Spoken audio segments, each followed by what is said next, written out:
1853 है ना। तो 1853 में क्या था, जो मेन था इसका यह था कि कंपनी में जो नियुक्तियां करनी थी, मतलब कंपनी के जो एम्प्लॉय आने थे, अब उनको एक कंपटीशन, ओपन कंपटीशन के थ्रू उनका रिक्रूटमेंट किया जाना था। ठीक है, यानी कि जैसे आजकल ओपन कंपटीशन हो रहा है, तो उन्होंने ऐसा फॉर्मेशन किया, ऐसा नियम लाया 1853 में कि अब जो कंपनी के व्यक्ति चुने जाएंगे, एम्प्लॉय चुने जाएंगे, वो सब एक प्रतियोगी परीक्षा के थ्रू आएंगे। ठीक है, तो ये पॉइंट क्लियर किया। 1853 का क्या था, ये चार्टर है ना। मैंने आपको ये बताया था कि 1793, 1813, 1833, 1853 ये चारों क्या थे, चार्टर एक्ट। उसके पहले जो आपका आया था एक 1773 वाला, तो वो था रेगुलेटिंग एक्ट। ठीक है, वो रेगुलेट कर रहा था। ठीक है, रेगुलेट मींस नियंत्रण, संसद का नियंत्रण कंपनी पे आया था। ठीक है, तो वो नाम में याद रखिएगा। 1784 वाला आपका क्या था, पिट्स इंडिया एक्ट। ठीक है, और इसके पहले जो 1781 वाला था वो क्या था, आपका एक्ट ऑफ सेटलमेंट, है ना। तो इसको थोड़ा सा क्लियर रखिएगा दिमाग में। क्लियर, तो हम बात कर रहे थे पहले जो शुरू हुआ था 1853 प्रतियोगी परीक्षाओं का प्रारंभ। दूसरा बिंदु क्या था इसमें, मिनी पार्लियामेंट। हाँ, इंपॉर्टेंट है मिनी पार्लियामेंट। वो मिनी पार्लियामेंट इसलिए क्योंकि जो वायसराय थे उसके एडवाइजर्स बनाए गए। ठीक है, सलाह देने के लिए। तो मिनी पार्लियामेंट का कॉन्सेप्ट यानी एक लघु संसद जिसको बोल सकते हैं आप, है ना। तो लघु संसद का कॉन्सेप्ट है और ये परीक्षाओं में कई बार आया हुआ है। ठीक है, तो ये आपका मिनी पार्लियामेंट इसमें रहेगा, मतलब एक प्रतियोगी परीक्षा याद रख लीजिए इसमें। ठीक है, और आपका मिनी पार्लियामेंट। ठीक है, तो ये दो पॉइंट आपके इसमें हो गए। तीसरा, हाँ वो तो वही मेंबर्स जो इसमें 6 मेंबर्स जोड़े गए थे, तो वो मिनी पार्लियामेंट के तहत ही था, है ना। तीसरा, हाँ तो वो प्रशासनिक, यानी कि देखिए एक एडमिनिस्ट्रेशन हो गया, एक पॉलिटिकल वर्क्स, तो उनको डिफरेंशिएट कर दिया गया था और उस पे जो सलाह देने के लिए ही फिर ये 6 लोग मतलब कि जो उससे जुड़े थे। ठीक है, इसके बाद आपका जो सबसे इंपॉर्टेंट आया था वो 1858 के एक्ट के बारे में मैंने बताया था कि 1857 की क्रांति के बाद आया था। ठीक है, 1857 की क्रांति के बाद। तो आपको ये पता होना चाहिए कि 1857 की क्रांति में पूरा जो पॉलिटिकल अपहेवल हुआ था, ठीक है, समझ रहे हैं, अपहेवल मींस जो उठापटक हुई थी पूरे राजनीतिक और प्रशासनिक तंत्र में अंग्रेजों के भारत में, है ना। तो उसको सुधारने के लिए इनको लगा कि यदि हम ऐसी चीजें चलते रहेंगे तो हमारा शासन बहुत ही नहीं चलेगा। इसलिए इन्होंने एक एडमिनिस्ट्रेशन लाया जिसको क्या बोला गया, 1858 वाले को भारत शासन, यही बोला गया था, है ना, गवर्नमेंट ऑफ इंडिया एक्ट, है ना। अब इन्होंने शासन करने की प्रॉपर जो रेगुलेशन था, नीति थी, वो इस पे लेके आए वो। ठीक है, तो अब इसमें क्या क्या चीजें हुई थी, अब देखिए जो आपका दोहरा प्रशासन आया था, कब आया था ये, 1784 वाले में, पिट्स इंडिया एक्ट में दोहरा प्रशासन आया था। दोहरा प्रशासन का मतलब ये कि बोर्ड ऑफ डायरेक्टर, ठीक है, और बोर्ड ऑफ कंट्रोलर। ठीक है, क्लियर, ये दो बने थे। मैंने आपको बताया था कि बोर्ड ऑफ डायरेक्टर किसके लिए बना था, व्यापारिक कार्य के लिए, है ना। वो कैसे, क्योंकि मैंने आपको ये भी बताया था कि आप बोर्ड ऑफ डायरेक्टर और कंट्रोलर में कंफ्यूज नहीं होंगे। जैसे डायरेक्टर क्या होता है, कोई कंपनी होती है तो कंपनी में एमडी होता है, मैनेजिंग डायरेक्टर, है ना, क्लियर होता है ना। लेकिन शासन में कोई डायरेक्टर होता है क्या, प्रशासन में, जैसे जैसे यहाँ पे क्या हो गया, कलेक्टर हो गया, इसको नियंत्रक बोल सकते हैं आप, लेकिन वो डायरेक्टर नहीं होता। तो कंपनी यानी कि व्यापारिक कार्य यानी कि जो आपका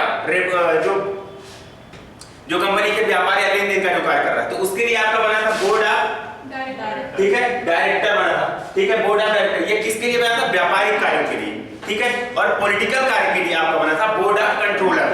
ठीक है, तो ये दोहरा शासन, सॉरी बोलेंगे इसको, दोहरा शासन व्यवस्था 1784 में जो आई थी, तो ये 1858 में पूरी तरह से खत्म कर दी गई। क्लियर। दूसरा बिंदु इसमें क्या था, अब देखिए जो इस पे क्या हुआ था कि ब्रिटिश क्राउन को भारत का शासन दे दिया गया। क्लियर, मतलब अभी तक क्या कर रही थी, कंपनी मालिक थी, है ना, मतलब कंपनी आपका देख रही थी शासन on behalf of British government. ठीक है ना, तो अब इसको देकर के क्राउन को दे दिया गया। ठीक है, अब जो कंपनी काम कर रही है वो क्राउन के लिए है। ठीक है, ओके। अच्छा, 1853 वाले में एक चीज आप लोगों ने नहीं बताई कि इसमें एक चीज और भी बोला गया था कि अब कंपनी को कभी भी समाप्त कर दिया जाएगा, था ना ये बिंदु, है ना। फिर मैंने आपको बताया था कि कंपनी आगे जाके 1884 में खत्म होती है। ठीक है ना, चलिए आगे हम आते हैं इसी में। अब 1858 का ये तो आपका ये हो गया कि क्राउन को शासन मिल गया। दूसरा क्या हो गया इसमें? मुगल सम्राट जो बहादुर शाह जफर इस पे आपके स्वतंत्रता संग्राम में शामिल हुए थे, तो इनको पहले सम्राट माना जाता था, लेकिन उन्होंने मुगल सम्राट के पद को ही समाप्त कर दिया कि कोई सम्राट ऐसी चीज नहीं रहेगी। ठीक है ना? तो मुगल सम्राट का पद समाप्त होता है 1858 में ही। ठीक है। तीसरा बिंदु इसमें क्या हुआ था? दूसरी चीज जो सबसे इंपॉर्टेंट है इसमें कि गवर्नर जनरल, आपको मैंने बताया कि 1773 का जो रेगुलेटिंग एक्ट आया, ठीक है, वहां तक बंगाल का गवर्नर था। ठीक है, गवर्नर था। बाद में 1773 के रेगुलेटिंग एक्ट से बंगाल के गवर्नर को गवर्नर जनरल बना दिया गया। क्लियर? फिर 1833 का जो एक्ट आया था, ठीक है, तो वहां पे क्या हुआ था? बंगाल के गवर्नर जनरल को, ध्यान दीजिएगा, बंगाल के गवर्नर जनरल को पूरे भारत का गवर्नर जनरल बनाया गया। कब था वो? 1833। और बने कौन थे? लॉर्ड विलियम बेंटिक, है ना? क्लियर? तो लॉर्ड विलियम बेंटिक। तो अब ये 1858 में क्या हो रहा है कि जो पूरे भारत के गवर्नर जनरल थे उनको अब वायसराय कहा जाने लगा। क्लियर? ठीक है, इस चीज को ध्यान रखेंगे। और वायसराय कौन थे? Lord Canning. ये कई बार आया, ठीक है, लॉर्ड कैनिंग ये भी कई बार परीक्षा में आया है कि 1857 की क्रांति के दौरान भारत के वायसराय कौन थे? Lord Canning. ठीक है, ठीक है ना? तो इस चीज को भी दिमाग में अच्छे से रखेंगे। क्लियर? मैंने सारे पॉइंट्स बताए हैं, जो भी आपको इंपॉर्टेंट मैं बताता हूं उसको अंडरलाइन कर लिया करिए। क्लियर? ओके। इसमें और चौथा पॉइंट क्या है इंपॉर्टेंट? 15 सदस्यों को भारत परिषद को गठन किया गया। हाँ, एक इंडियन काउंसिल बनाई गई थी। ठीक है, इंडियन काउंसिल इसी में 1858 में थी। क्लियर? ओके। अब ये 1858 के बाद जो एक आया था आपका 1861, इसका जो सबसे इंपॉर्टेंट आपको याद रखना है, जो सबसे बार परीक्षा में आया हुआ है कि अध्यादेश जारी करने की शक्ति किसको? गवर्नर जनरल, या जिसको वायसराय कहा जाने लगा। तो 1861 के अधिनियम का सबसे इंपॉर्टेंट बिंदु यही है कि गवर्नर जनरल को अध्यादेश जारी करने की शक्ति हो गई, जिसकी वैधता 6 महीने थी। क्लियर? अध्यादेश का मतलब तो समझते हैं ना? ऑर्डिनेंस, इंग्लिश में ऑर्डिनेंस बोलते हैं। मतलब मान लीजिए यदि जैसे अभी अपने यहाँ अध्यादेश आता है कि कोई जैसे SC/ST एक्ट जब आया था, ठीक है, तो उसको पहले अध्यादेश के माध्यम से लाया गया था। मतलब कि जिसको कोई मान लीजिए तुरंत किसी कानून की जरूरत है ना, और संसद का सत्र लागू नहीं, समझिएगा, यदि मान लीजिए हमें कोई इंपॉर्टेंट कानून या किसी लॉ की जरूरत है जिसका समझ में आए कि this is the need of hour, ये समय की मांग है ना, और हम संसद का सत्र तो है नहीं, संसद के जो सत्र आपके चलते हैं 3 चलते हैं, है ना, और उस समय संसद का कोई सत्र नहीं है, तो राष्ट्रपति को ये शक्ति होती है कि वो अध्यादेश ला सकते हैं, और उस अध्यादेश को कानून के बाद मतलब कानून की तरह ही माना जाएगा। क्लियर? लेकिन उस अध्यादेश का जो आपको क्या करना है? पारित कराना है संसद से, वो 6 महीने के अंदर होना चाहिए, है ना? क्लियर? इस तरह के हालांकि अध्यादेश को 6 महीने करके बढ़ाया भी जा सकता है, नंबर ऑफ टाइम्स, कई बार, ठीक है, लेकिन सामान्यतः 6 महीने के अंदर इसको पारित होना चाहिए। यदि ये पारित नहीं हो रहा है तो ये नल एंड वॉइड माना जाएगा, यानी कि खत्म माना जाएगा। क्लियर है? ओके। तो आपका ये है 1861 का सबसे इंपॉर्टेंट पॉइंट। इसमें और कुछ था? गवर्नर जनरल की कार्यकारिणी परिषद का विस्तार किया गया था, है ना? एक्चुअली इसको 1861 का अधिनियम है, इसको बोला ही, नाम ही क्या था? ये भारत परिषद अधिनियम, है ना? 1861 वाला नाम में जरूर आप दिमाग में रखिएगा कि जो 1858 आया वो भारत शासन अधिनियम आया, क्योंकि शासन को सुधारना था। रेगुलेटिंग एक्ट आया था, रेगुलेट करना था। चार्टर एक्ट आए थे कि सिर्फ नियम चार्टर में निकाल दिया, यानी कि नियमावली को बोलते हैं अपन, चार्टर बोलते हैं ना, कि जैसे कोई चार्टर निकाल दिया तो वो नियमावली होती है ना, तो इनके सबके नाम में डिफरेंस है। ओके। उसके बाद आपका एक और है क्या? 1876 का 73, ठीक है। 1873 वाले में क्या था? ये कंपनी को हटाया गया था, मतलब कंपनी को समाप्त कर दिया गया। डेट क्या थी? 1 जनवरी 1884, ठीक है। तो ये सबसे इंपॉर्टेंट डेट आप याद रखेंगे। 1 जनवरी 1884 को ईस्ट इंडिया कंपनी, EIC जिसको बोलते हैं, ठीक है, ईस्ट इंडिया कंपनी को समाप्त कर दिया गया औपचारिक रूप से। क्लियर? 1853 के एक्ट में ये बोला गया था कि कभी भी हम समाप्त कर सकते हैं, लेकिन जो इसको समाप्त किया गया वो 1 जनवरी 1884 को, ठीक है। तो 1873 के अधिनियम, ये सिर्फ एक ही बिंदु है जो इसमें महत्वपूर्ण है। क्लियर है ना। अब 1873 के बाद एक आया था 1876 में, ठीक है। इसमें सीधी सीधी बात एक ये हुई थी कि अप्रैल में, अप्रैल ही था 28 अप्रैल 1876 को इंग्लैंड की जो महारानी थी, ठीक है, क्लियर, उनको भारत की सम्राज्ञी घोषित कर दिया गया। इंग्लैंड की महारानी को भारत की सम्राज्ञी घोषित कर दिया गया। तो ये दोनों डेट आपको इंपॉर्टेंट है ना। ओके, उसके बाद आपका था 1892 में क्या हुआ था? राजस्व और बजट में बहस करना। देखिए, पहली चीज तो इसमें ये थी कि राजस्व और बजट में बहस करने, यानी कि अब ये राजस्व और जो मतलब पार्लियामेंट की जो कार्यकारिणी थी उसमें बहस करने की शक्ति इनको मिल गई। किसको? इंडियंस को, ठीक है। दूसरी बात इसमें ये थी, दूसरा क्या था? ठीक है, एक चीज ये भी हुआ था कि अप्रत्यक्ष चुनाव की शुरुआत, ये भी कई बार परीक्षाओं में आया। अप्रत्यक्ष चुनाव मैंने आपको बताया था क्या होता है। डायरेक्ट इलेक्शन होता है जिसमें जनता भागीदार हो रही है। हम जैसे वोट देने जा रहे हैं लोकसभा के चुनाव या विधानसभा चुनाव में, तो वो बोला जाता है कि डायरेक्ट इलेक्शन है। इनडायरेक्ट इलेक्शन ऐसा होता है जैसे राष्ट्रपति के चुनाव में जनता भाग नहीं लेती ना, जबकि जनता के चुने हुए प्रतिनिधि भाग लेते हैं, ठीक है। तो डायरेक्ट इलेक्शन या इनडायरेक्ट इलेक्शन और प्रत्यक्ष या प्रत्यक्ष चुनाव ऐसा बोल सकते हैं, है ना। पॉइंट क्लियर है ना। तो जो अप्रत्यक्ष चुनाव यानी इनडायरेक्ट इलेक्शन शुरू हुआ, तो उसकी शुरुआत 1892 से मानी जाती है, ठीक है। 1892 का एक्ट, कौन सा एक्ट है ये? भारत परिषद अधिनियम, इंडियन काउंसिल एक्ट, ठीक है। ओके, उसके बाद 1892 के बाद आपको बताया गया था 1909। इसको आप मार्लेमेंटो सुधार भी बोलते हैं, ठीक है, क्लियर। अब देखिए 1909 का जो सबसे इंपॉर्टेंट बिंदु यही था कि इसमें कम्युनल सिस्टम, ठीक है, जो कम्युनल एक स्ट्रक्चर है भारत का, सांप्रदायिक, सांप्रदायिक समझते हैं? सांप्रदायिकता आपने सुना होगा, सांप्रदायिकता फैला रहे हैं। अच्छा, संप्रदाय समझते हैं ना? संप्रदाय यानी क्या होता है? धर्म, ठीक है, यानी कि हम किसी भी रिलीजियन को मान रहे हैं, ठीक है। तो यदि संप्रदाय ऐसा बोल सकते हैं कि there is number of religions, यदि एक से ज्यादा धर्म हो रहे हैं, ठीक है, तो उसको बोल देते हैं कम्युनल, कम्युनिटी, ठीक है। तो इसका जो रूट वर्ड बनता है इंग्लिश में बोलता है COMMU, ठीक है, कम्यूट, ठीक है, कम्यूट। कम्यूट वर्ड कहीं कहीं पे पब्लिक को यूज करने के लिए बोलता है, ठीक है।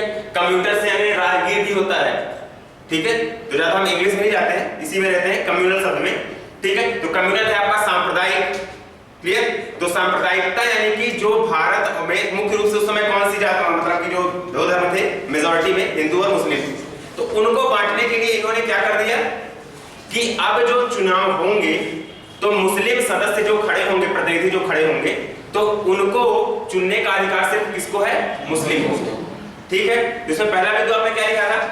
पहली बार मुस्लिम समुदाय को पृथक करके प्रतिनिधित्व की व्यवस्था की गई, ठीक है। तो अब मुस्लिमों को प्रतिनिधित्व कैसे दिया गया? इसमें सीधी सीधी बात ये होती है ना, बोलते हैं कम्युनल रिप्रेजेंटेशन, ठीक है। कम्युनल रिप्रेजेंटेशन मतलब कि मुस्लिम का यदि कोई सदस्य खड़ा हो रहा है चुनाव में, ठीक है, मुस्लिम जाति का, मुस्लिम प्रजाति का, ठीक है, जो भी है, क्लियर। तो उसमें सिर्फ वोट कौन देगा? मुस्लिम धर्म के लोग देंगे, ठीक है, क्लियर। तो इससे ये हो गया कि अलगाव शुरू हो गया, है ना। अब सोचिए कि यदि कोई 10 घर हिंदू हैं, ठीक है, वहां पे 25 घर मुस्लिम हैं, वहां पे कोई एक मुस्लिम खड़ा हो रहा है, तो उसको जीतेगा कैसे वो? क्योंकि मुस्लिम सारे उसको वोट दे देंगे, है ना। वहीं पे एक हिंदू खड़ा हो रहा है जो मात्र 10 घर में है, और वहीं पे एक पश्चिम मतलब मुस्लिम खड़ा हो रहा है जो 25 घर में है, दोनों का खड़ा होगा अलग अलग, ठीक है, क्लियर। तो इसको तो जीतना तय ही है फिर, ठीक है ना, क्योंकि ये मुस्लिम वाले हिंदू को तो शायद ही कभी देंगे फिर, है ना। तो इसलिए इस पे ये शुरू हुई कहानी कि मुस्लिम समुदाय के लोग यदि खड़े हो रहे हैं तो उसको सिर्फ वोट मुस्लिम समुदाय करेंगे, क्लियर। तो ये कम्युनल जो हार्मोनी थी भारत की, उसको इन्होंने डिस्टर्ब किया 1909 के तहत, ठीक है। मार्ले और मिंटो सुधार था, क्लियर, ओके। और क्या था इसमें? ठीक है, इसमें एक चीज और जो याद रखेंगे कि कार्यकारिणी परिषद में सत्येंद्र प्रसाद सिन्हा को नियुक्त किया गया था, ठीक है। सत्येंद्र प्रसाद सिन्हा ये कई बार परीक्षाओं में आया, क्लियर। तो इसके 4-5 पॉइंट मैंने आपको लिखा दिए थे,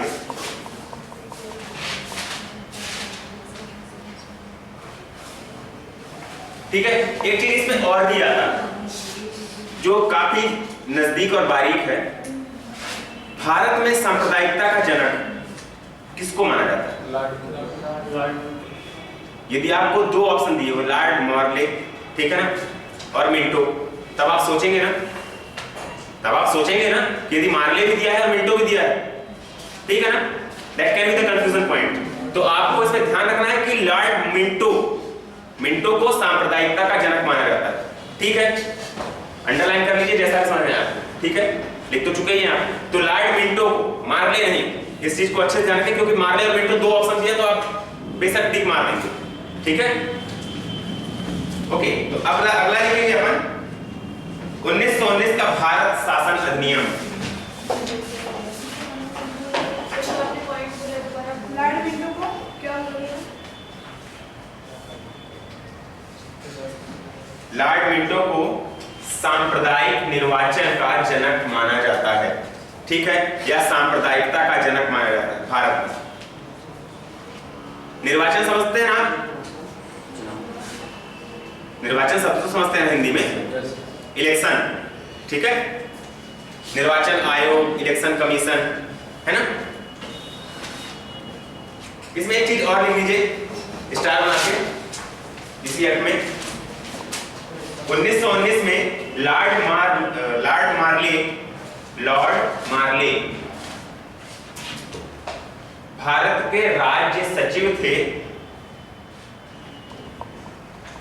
1919 में लॉर्ड मार्ले भारत के राज्य सचिव थे। इंग्लिश वाले लिख लेंगे सेक्रेटरी ऑफ स्टेट, ठीक है। सेक्रेटरी ऑफ स्टेट आज भी अमेरिका में पद होता है, आपको पता होना चाहिए, है ना। कौन है सेक्रेटरी ऑफ स्टेट अमेरिका का भी? इस समय चर्चा में भी है, पता है? पोम्पियो का नाम सुना? सर्च करना जाके Google, secretary of state in America, ठीक है। तो जो लॉर्ड मार्ले थे वो कौन थे? राज्य सचिव थे, ठीक है, सेक्रेटरी ऑफ स्टेट थे, और लॉर्ड मिंटो वायसराय थे। तो ये चीजें आपकी क्लियर होनी चाहिए, ओके। हो गया? राज्य सचिव थे कौन? मार्ले, और मिंटो कौन थे? वायसराय, ठीक है। ये पॉइंट आप लिख लीजिए, किसी भी तरह लिखना तो लिख लीजिए। 1919 का भारत शासन अधिनियम।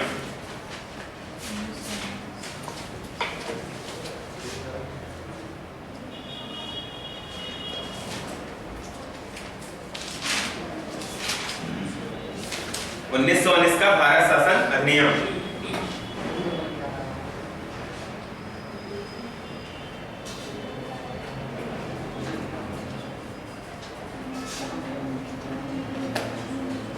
देखिए, इसमें जो मुख्य उद्देश्य था इस एक्ट का, ठीक है, gradual introduction of responsible government in India, ठीक है। ग्रेजुअल यानी होता है धीरे धीरे, इंट्रोडक्शन यानी शुरू करना, प्रस्तावित करना। तो gradual introduction of responsible government in India यानी कि भारत में एक जिम्मेदार सरकार की शुरुआत करना, ठीक है, कि जो स्वयं में भी जिम्मेदार हो। जिम्मेदार मतलब भारत के लोगों को भी शामिल करके, है ना। तो इन्होंने जो प्रस्तावित किया, शुरुआत की, एक रिस्पॉन्सिबल, एक जिम्मेदार सरकार की शुरुआत करने की जो पहल थी वो 1919 के अधिनियम से होती है ना। चीजों को थोड़ा सा समझेंगे, उसके बाद अपन लिखेंगे, क्लियर। लिखेंगे इसमें पहला बिंदु आपका, विधायिका की स्थापना की गई। अबे द्विसदन का मतलब बता सकते हैं कोई?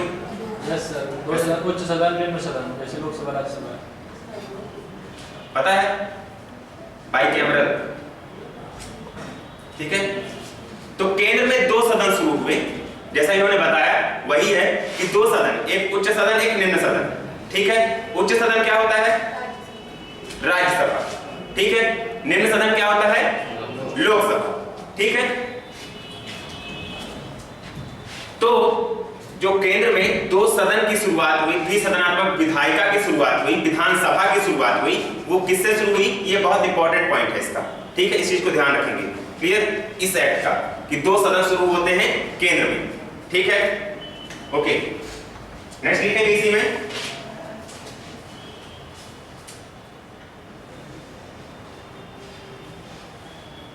पहली इसमें द्विसदनात्मक विधायिका की शुरुआत हुई, पहला लिखेंगे प्रथम राज्य परिषद, स्टेट काउंसिल जिसको बोलते थे, प्रथम राज्य परिषद एवं दूसरी केंद्रीय विधानसभा।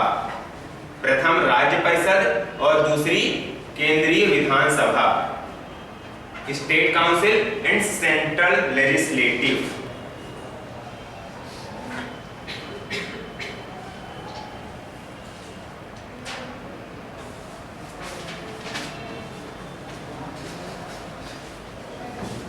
लिखेंगे दूसरी, प्रांतों में द्वैध शासन प्रणाली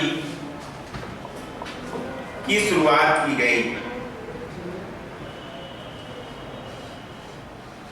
प्रांतों में द्वैध शासन प्रणाली की शुरुआत की गई।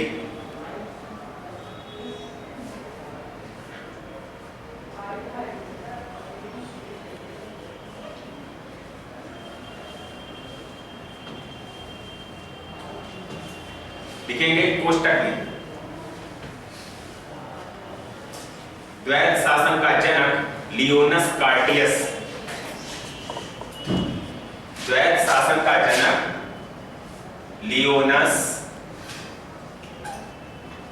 कार्टियस। इंपॉर्टेंट है, ध्यान रखेंगे। द्वैध शासन का जनक लियोनस कार्टियस को माना जाता है।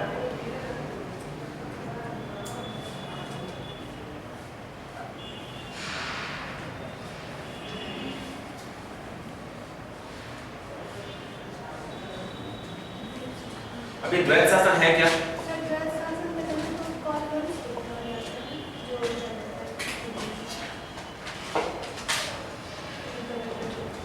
आप कुछ दूसरा बोल रहे हैं।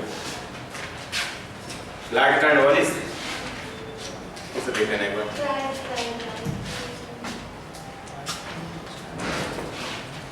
देखिए, जो द्वैध शासन का सिद्धांत दिया था वो लियोनस कार्टियस ने दिया था। और द्वैध शासन का मतलब क्या है आप ये समझिए। द्वैध शासन का मतलब ये होता है कि केंद्र के अधिकार अलग कर देना और राज्यों के अधिकार अलग कर देना। जैसे आप सीधा सीधा समझ लीजिए, राज्य सूची केंद्र सूची, ठीक है।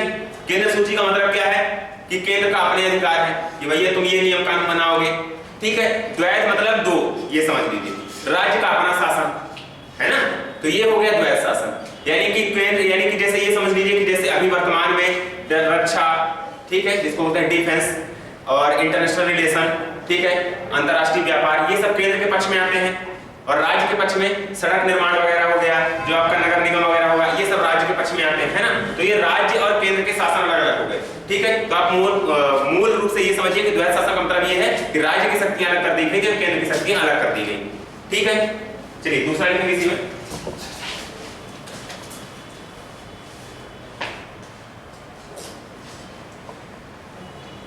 इस योजना के अंतर्गत, किस योजना? द्वैध शासन, है ना।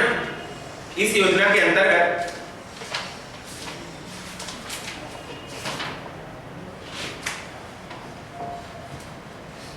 प्रांतीय विषयों को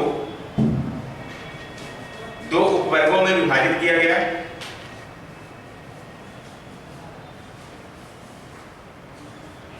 दो उपवर्गों में विभाजित किया गया।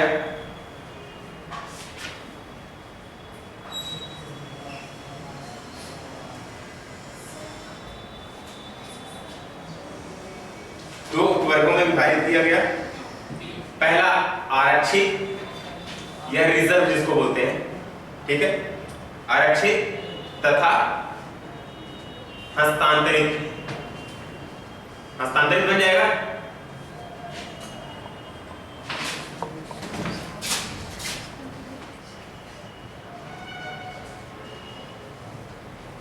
ठीक है। एक रिजर्व हो गया, आरक्षित हो गया विषय, और एक हो गया हस्तांतरित विषय। तो रिजर्व सब्जेक्ट का मतलब यह है कि सेंटर ने अपने पास रिजर्व कर लिए कुछ विषय, ठीक है, कि I am the soul authority that can make the law on this subject, ठीक है, कि मैं ही महत्वपूर्ण एक केंद्र बिंदु हूं जो इस विषय पे कानून बनाएगा। मतलब जो मुख्य, ऐसा समझिए कि अंग्रेजों ने जो मुख्य विषय थे, ठीक है, जिससे अधिकार सुरक्षित होने थे उनके, उन विषयों को अपने पास रख लिया, और जो बचे कुचे कचरा थे उनको दे दिया राज्य को कि तुम झेलो, ठीक है। चौथा लिखेंगे इसमें, इसमें सांप्रदायिकता को या सांप्रदायिक प्रतिनिधित्व को बढ़ा के, इसमें सांप्रदायिक प्रतिनिधित्व को बढ़ा के मुस्लिमों के अलावा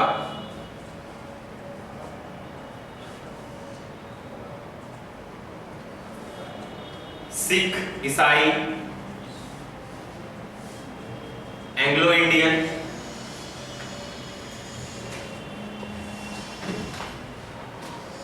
आंग्ल भारतीय लिख लीजिए, आंग्ल भारतीय बन जाएगा।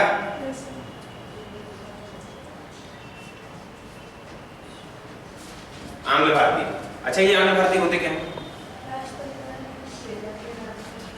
अरे आंग्ल भारतीय में तो समझ गया, ठीक है। आंग्ल भारतीय होते कौन से? एंग्लो इंडियन किसको बोलते हैं?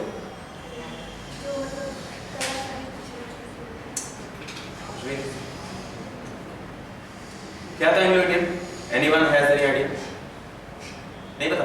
जो बाहर से आए आप लोगों को नहीं पता? देखिए एंग्लो इंडियंस क्या होते हैं। मान लीजिए कोई यूरोपीय आया उस समय के, ठीक है, आया यहाँ भारतीय महिला से शादी कर लिया, ठीक है, भारतीय महिला से शादी किया तो अब उसकी जो संतान होंगी, ठीक है, तो वो मानी जाएंगी एंग्लो इंडियन, ठीक है। They are not the complete Indian, they are not complete the English British man, ठीक है, क्लियर। तो यूरोपीय स्वतंत्रता काल में जितने भी यूरोपीय आए और यहाँ भारतीय महिलाओं से शादी की उन्होंने और अपने उनकी फिर संतानें जो हुई तो उनको क्या माना गया? एंग्लो इंडियन, ठीक है, क्लियर। तो वो एंग्लो इंडियन ये कम्युनिटी होती है, क्लियर। जो आप बता रहे हैं उनको प्रतिनिधित्व दिया जाता था, लेकिन इस बार मोदी गवर्नमेंट ने एक भी राज्यसभा में सदस्य नहीं भेजा, ठीक है, अभी वर्तमान में, ठीक है। नहीं पहले एक सदस्य को नियुक्त किया जाता था, ठीक है, क्लियर। तो इन्होंने क्या किया है, जो कम्युनल रिप्रेजेंटेशन था, सांप्रदायिक प्रतिनिधित्व को मुस्लिमों से बढ़ा करके ईसाई भी बना दिया, सिख भी बना दिया, एंग्लो इंडियन भी बना दिया, और एक क्या था लास्ट में लिखा, क्या भाषा बताइए थोड़ी सी?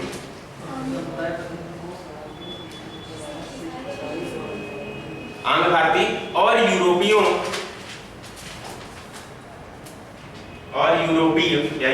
को शामिल किया गया। सीमित संख्या में संपत्ति, शिक्षा एवं कर के आधार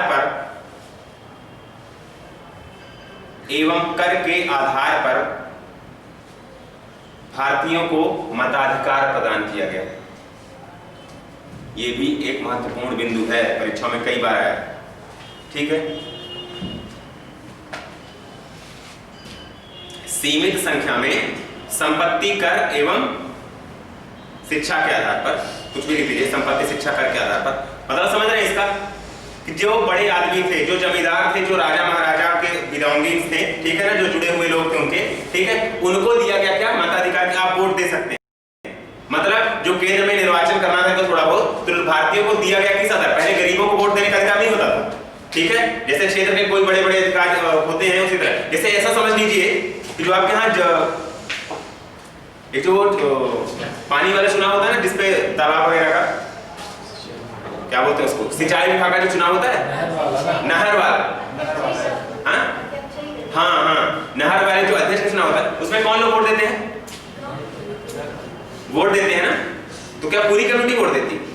उसमें वो लोग जो वोट देते हैं जिनके पास जमीन होती है, समझ रहे हैं? उस चुनाव में वही लोग वोट देते हैं जिनके पास जमीन होती है और जिनकी जमीन उस गांव में होती है। उनके नाम का पट्टा मतलब होता है। हाँ, जमीन की रजिस्ट्री, मतलब जिनके नाम से जमीन होगी, मतलब one who is the owner of the land, ठीक है ना, जो मालिक होते हैं, ठीक है, वही लोग फिर वोट देते हैं। तो अब आप समझिए कि एक तरफ से ये कहा जाए कि ये तो पक्षपात है, तो अंग्रेजों के जमाने में इसमें क्या किया गया था कि जो ज्यादा कर दे रहे हैं, अब कर तो वही दोगे जिसके पास ज्यादा संपत्ति, ज्यादा आय होगी, ठीक है, जो ज्यादा पढ़ा लिखा हुआ है और जिसके पास ज्यादा संपत्ति है, इस आधार पर इनको मताधिकार प्रदान किए गए। मतलब it introduced the system of franchise on the basis of property tax and education, ऐसा समझ लीजिए, क्लियर, ठीक है, ओके। नेक्स्ट है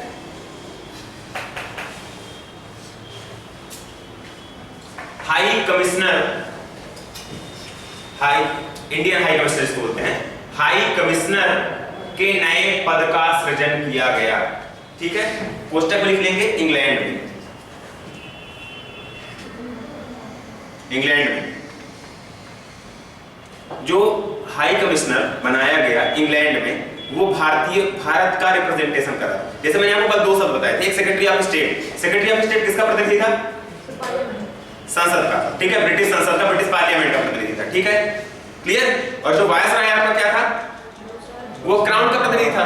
ठीक है ना, रिप्रेजेंटेटिव ऑफ क्राउन आपका वायसराय है। समझ रहे हैं, ये आया है परीक्षाओं में। और जो पार्लियामेंट का आपका प्रतिनिधि कौन था? Secretary of state. तो सेक्रेटरी ऑफ स्टेट के कुछ काम को लेकर के, ठीक है, यानी कुछ जो शक्तियां थी उनको कम करके एक हाई कमिश्नर पद बनाया गया। ठीक है, और वो हाई कमिश्नर पद कहां बनाया गया? इंग्लैंड में, जो भारत का शासन वॉच करता था, देखता था। ठीक है, समझ रहे हैं? तो ये हाई कमिश्नर पद का, ये मतलब मैं ये कह रहा हूं बहुत इंपॉर्टेंट है, लेकिन जब क्वेश्चन बनते हैं तो फिर आ जाता है इस तरह के क्वेश्चन।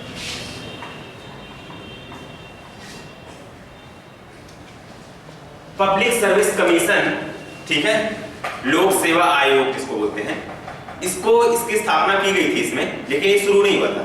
ठीक है, शुरू 1926 में हुआ था। क्लियर? तो लिख लीजिए, लोक सेवा आयोग के गठन की व्यवस्था की गई। गठन नहीं किया गया, ध्यान रखिए। लोक सेवा आयोग के गठन की व्यवस्था की गई 1926 में। ली कमीशन, ये बड़ी ली कमीशन या ली आयोग लिख सकते हैं। ली कमीशन, अरे ला लड्डू, ली कमीशन की सिफारिश पर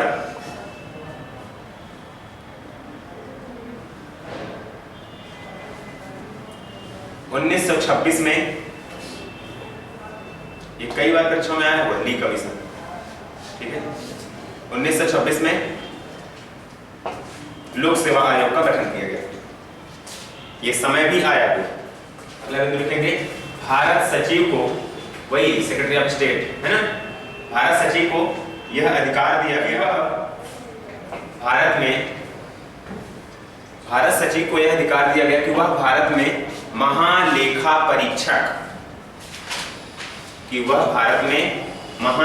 परीक्षक, इंग्लिश में आप लोगों ने कई बार सुना होगा CAG, कंट्रोलर ऑडिटर जनरल, ठीक है, की नियुक्ति, भारत सचिव को यह अधिकार दिया गया कि वह महालेखा परीक्षक की नियुक्ति कर सकता है। अच्छा, CAG नाम सुना है आप लोगों ने? लिख लो फिर बताओ, जानते हो? थोड़ा बहुत कुछ भी बता दो।